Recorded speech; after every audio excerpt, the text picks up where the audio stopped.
What goes through your mind when you get a call that says, "Hey, I need these 4 NXT talents right off the bat, right away.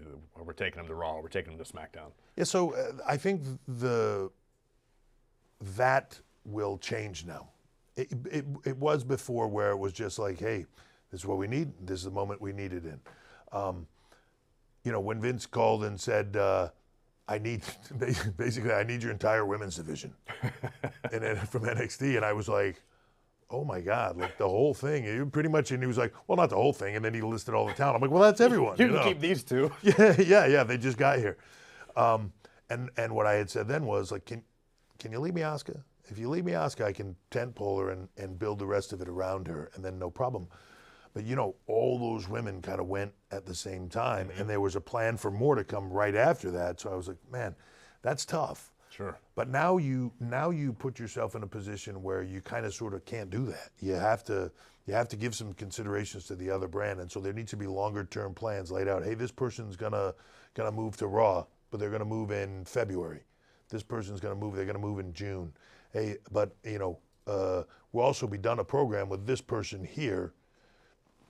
You guys have interest in that? You know what I mean? So sure. We can begin to take back and begin to take things that are, if they don't have something for somebody. If I see somebody that's just sitting, not doing anything, and I think like, you know what, I got a big idea for that person. Great. You can answer my next question. Is there a likelihood that we'll see another Finn Balor type situation?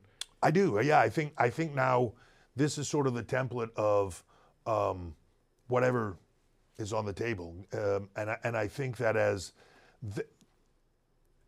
if you look at the roster, there's gonna be times when they're like, look, until the next draft comes or whatever, this talent's here, but they kind of worked with everybody, and we're gonna finish up this program with them, and then we almost kind of inherently need to sit them down for 3 months or 6 months or whatever that is, just to clear this up so we can get to this other side. And then when we do the switch, it's new again.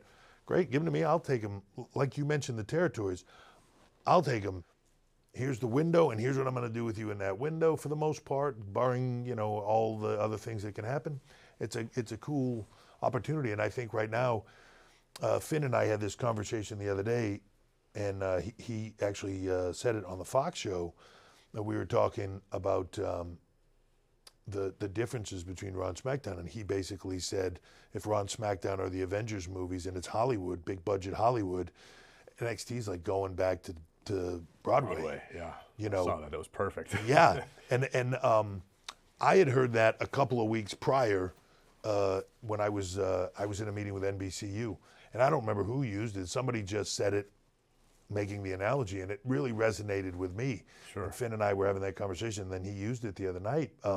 But it's the truth. It's in a way less bells and whistles, tighter sort of focus on the action, not the fans, not the size of it, not the spectacle of it, not the the lights and the bells and whistles. There are some of that, but it's more at that point about the performances. It's more at that point about the actors and the actresses, so to speak, right, on the stage of Broadway. And people are still lined up around the building to get in. They're just getting into a 1,000-seat theater as opposed to going and seeing the blockbuster film in their local cinema. Yeah, exactly. It's almost like the deeper appreciation for the art of what it is.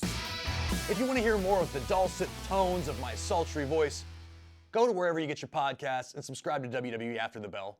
Do it right now.